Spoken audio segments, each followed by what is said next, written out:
Rekha Kushwaha and welcome to info teaching. हाजिर हूँ आप सभी के सामने एक छोटे से नोटिफिकेशन के साथ। और नोटिफिकेशन तो आप लोगों को पता ही है कि रीट के फॉर्म फिल हो रहे हैं। 11 जनवरी से हमारा फॉर्म फिल होना स्टार्ट हो गया था और लास्ट डेट 8 फरवरी है। तो आप लोगों को एक रिमाइंडर देना था और साथ के साथ एक चीज़ जो एक तरीके से क्वेश्चन के ज़रिए मुझसे पूछी जा रही है कि मैम लैंग्वेज 1 और लैंग्वेज 2 में क्या फिल करें। तो मैं आप लोगों को बस यही बताना चाहती हूँ कि अगर आप लोग कंफ्यूज हो रहे हैं तो आप लोगों को सबसे ज़्यादा कन्फ्यूज़न आप लोगों को किस में हो रही होगी, हिंदी और इंग्लिश के सब्जेक्ट को चूज़ करने में, कि हिंदी को आप लैंग्वेज 1 में फिल करें या इंग्लिश को लैंग्वेज 1 में फिल करें। तो सबसे इम्पॉर्टेंट बात अगर मैं क्लियर करूँ, मैंने अभी रिसेंटली कुछ पेपर्स देखे, कुछ मतलब कि 6 से 8 पेपर्स देखे मैंने, और क्वेश्चन पेपर थे रीड के क्वेश्चन पेपर। तो वहाँ पर मुझे कहीं ना कहीं पूरा एनालाइज करके ये पता चला कि अगर आप लोग लैंग्वेज 1 में हिंदी को फिल करते हैं तो बहुत एक तरीके से इजी पैटर्न रहेगा, इजी क्वेश्चंस रहेंगे और ज़्यादा टिपिकल या एक लेंदी लैंग्वेज नहीं आएगी। ठीक है, और लैंग्वेज 2 में आप लोग इंग्लिश को ही फिल करें तो ये एक तरीके से सही रूटीन बनेगा और सही जो एक तरीके से जैसे मैं कह सकती हूँ कि अच्छा रहेगा। क्वेश्चंस फ्रेमिंग काफ़ी अच्छी रहेगी और टॉपिक्स भी इतना ज़्यादा वास्ट या इतने ज़्यादा ये भी नहीं आएंगे कि हमने कभी पढ़ा ही नहीं है।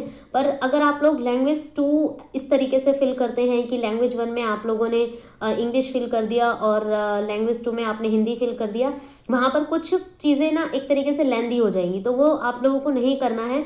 लैंग्वेज 1 में आप लोग हिंदी फिल करिए और लैंग्वेज 2 में आप इंग्लिश फिल करिए, तो ये क्वेश्चन फ्रेमिंग काफ़ी अच्छी रहेगी। टॉपिक्स भी ज़्यादा एक तरीके से ऐसे नहीं होंगे, अननोन टॉपिक नहीं होंगे, अच्छे क्वेश्चंस रहेंगे, क्वेश्चन फ्रेमिंग इजी रहेगी लैंग्वेज 1 और लैंग्वेज 2 के अनुसार। बाकी आप लोग हिंदी इंग्लिश के अलावा कोई अदर सब्जेक्ट फिल कर रहे हैं जो लैंग्वेजेस हैं, जैसे पंजाबी है, सिंधी है, तो वो आपकी मर्ज़ी है। फिलहाल सिर्फ इंग्लिश और हिंदी का मुझे बताना था, तो आप लैंग्वेज 1 में हिंदी को फिल करें और लैंग्वेज 2 में आप लोग इंग्लिश को फिल करें। इससे क्या होगा कि पैडागोजी भी काफ़ी हद तक क्या एक तरीके से 90% है कि ईजी आती है। पैडागोजी में सबसे ज़्यादा दिक्कत होती है इंग्लिश का, तो हमें बहुत ज़्यादा दिक्कत होती है इंग्लिश पैडागोजी में। तो इंग्लिश पैडागोजी लैंग्वेज 2 में आप फिल करेंगे तो उसमें बहुत ईजी टॉपिक्स मतलब कि ईजी टॉपिक्स के अकॉर्डिंग क्वेश्चंस लिए गए हैं, तो वो आप लोग वहाँ से फिल करें। ठीक है, बाकी जो आप लोगों के डाउट्स है तो कमेंट सेक्शन में आप लोग पूछ सकते हैं। और कुछ ही दिन रह गए हैं, 8 फरवरी तक आप लोग फिल कर दीजिए अपने सारे के सारे। अभी तक फॉर्म नहीं फिल किया है तो कर लीजिए। और बाकी कोई डाउट्स है कि आप लोगों को फॉर्म फिल करने में दिक्कत हो रही है कुछ और, तो वो भी आप लोग कमेंट सेक्शन में पूछ सकते हैं।